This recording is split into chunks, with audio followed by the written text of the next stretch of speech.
Hi, I'm Tracy from Cheese Needs. We need to talk about molds. So we get asked on a regular basis, how big a mold do I need for this cheese? How much cheese am I going to end up with if I make this recipe? So a standard rule of thumb is if you're using store-bought, pasteurized, homogenized, 3.25 fat, general grocery store milk, then you get about a pound, which is about 450 grams. This is my class mold. I use this in every one of my classes. This mold in particular, because it's so versatile, it's got all of these holes in it. So you can use this for bries and cams, but also it's strong enough to stand up to 50 pounds of pressure. So you can make cheddar, Gruyere, Parmesan, you know, the harder pressed cheeses. Let's do some measuring. Internal diameter of this is 14.5 centimeters, which is around about 6 inches. So 6 inches across and 7 centimeters or 3 inches deep. This will hold a pound and a quarter of cheese. So around about 650 grams tops. So if you're making a Caerphilly, you're only going to get 1 gallon of Caerphilly curd into here because Caerphilly is such a wet cheese. Cheddar, on the other hand, you might squeak in with about 6 litres or 1.5 gallons. This is your standard 6-inch mould. I also have that in a Gouda shape. Now this is a much harder mould. It's much thicker, much heavier, much more expensive, unfortunately. But it has this beautiful curved lip on the top and the bottom. So it makes that lovely Gouda shape. Now, if you're having pressing issues, this is the mold you want to go with because it's pretty much bulletproof. Again, internal diameter just under 15, which is 6 inches. And the height on this, well, the actual cheese height is around about 4 inches, which is about 10 centimeters. So this will hold 1.5 kilos. This is a 3-pound mold. Now, see how much bigger it is than the 1-pound mold. Also, if you want to go for something square, I have this 1 kilo rectangle here. Let's do a measure. Internal is 15 by 10.5, which is 4 by just shy of 6. And it's 4 inches or 10 centimeters deep. So you can easily get a 1 kilo cheese in here. Then you start to get bigger. Leave that one. This one is super cute. This will hold literally 3 kilos of cheese. So we're talking 6 gallons of milk. So this one is a 3 kilo mold. This will hold 6 gallons or 24 liters of milk. Once you've turned it into cheese, obviously, because it's filled with holes. So if you poured milk in here, that would just leak. I really like the stop sign aspect of this, and also when I make a Saint Agur, traditionally that is made in an octagon shape. Then you go on to your fancy molds. Now this is a Manchego. If you look inside the mold, you can see there is patterning on the bottom, there are lines, and then the sides are completely smooth because this is the collar and this goes inside. Now it goes inside the right way up. You'll see a strip across the top that is plain and the rest of the mold is patterned. So the strip across the top goes at the top so that when you have finished pressing your cheese, this part here is not going to have any cheese left in it, probably. So you don't get any of your cheese that's not patterned with this gorgeous basket weave. Now this one comes with also the lid is patterned. Got that cute Manchego on there. I have this also in a Margerero, which is more of a pineapple size than the basket weave kind of thing.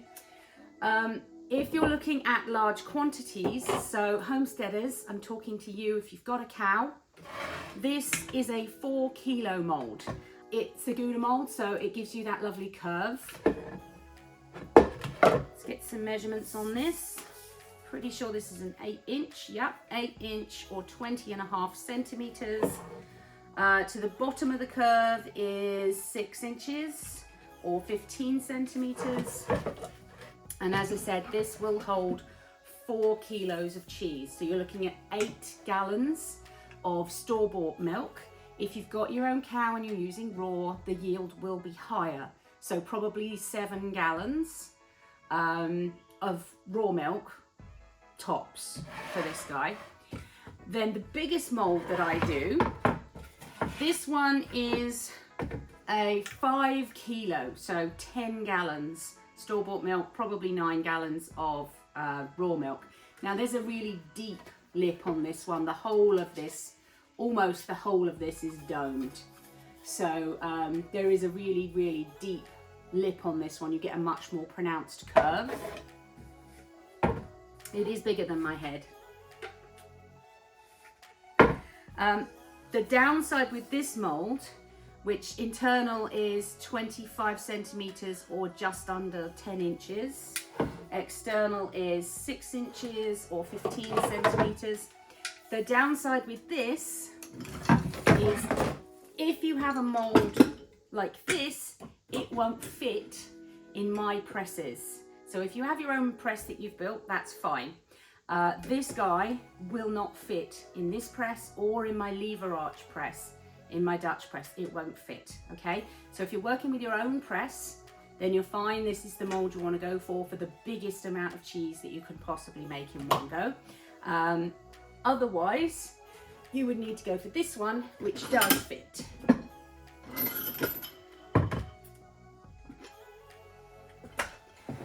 So that's hard cheese molds. Now you'll see these are solid, they're rugged. This will last you a lifetime, as long as you don't put it on your stove when your stove is on. Ask me how I know. There are holes throughout this, but it's nowhere near as holy as this. This one originally was designed for things like cacio ricotta, lightly pressed or not pressed at all, things like brie and camembert, blue cheeses, that kind of thing. I have co-opted this with the addition of a follower into being my class mold. Firstly, from a cost point of view, this is a lot cheaper for me than this. Therefore, it's a lot cheaper for you. When you come to one of my classes, this is the mold you go home with because it's the one that I can practicably afford. If we're talking about soft cheeses, however, then think about these guys. These are 3 inches across, which is, let's measure, 9.5, 3 and a bit actually, 3.5 inches. This is 3.5 inches across, and 9.5 centimeters, and 7 centimeters or just over 2.5 inches deep. Now this will hold about 300 grams of cheese, so not quite a full pound. I have found in class that 3 to 4 of these will do a gallon of store-bought pasteurized homogenized milk. So when you're making your cheese, your brie, your camembert, that's what these are specifically for. When you're making your bries and your camemberts, have a think about how much milk you're using versus how much cheese you're going to end up with, because bries and cams, we don't tend to cut the curd, we don't tend to stir the curd, and we certainly don't scald the curd unless you're making a stabilized paste.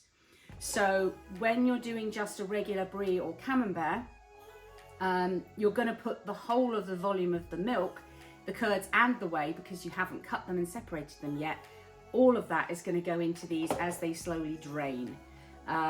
You will find that you will fill 4 of these with curd.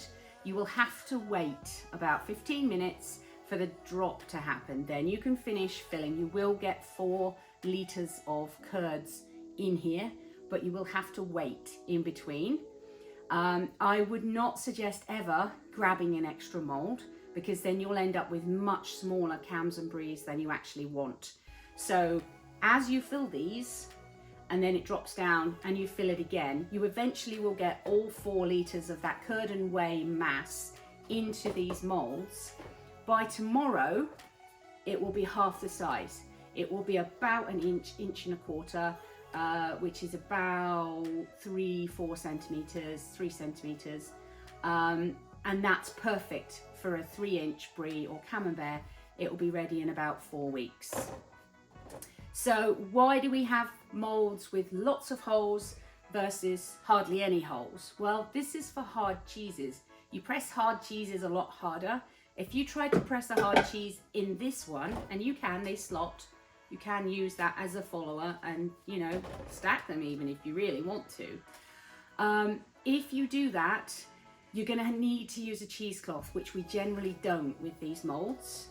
Otherwise, all of your curd is just going to go out of all of these holes. Because it's such a sloppy curd, it's such a soft curd set, all of your cheese will actually just escape out of the holes unless you use a really strong, thick cheesecloth, which tends to mess up the outside of your cheese. So, to recap, cheeses where you don't use a cheesecloth that have lots and lots of holes. These molds are designed for soft cheeses. You can see they're very thin, they're flexible even. Cheeses that are designed to be pressed harder last you much longer. They'll last you forever. These probably have a shelf life of about 5 years, and I make bries and cams at least twice a month because I teach it. So molds that are a lot firmer tend to have less holes, which means that they press more effectively. They keep in some of the moisture, but they also keep in all of the curd, which at the end of the day, I think is what we're all here for, more cheese.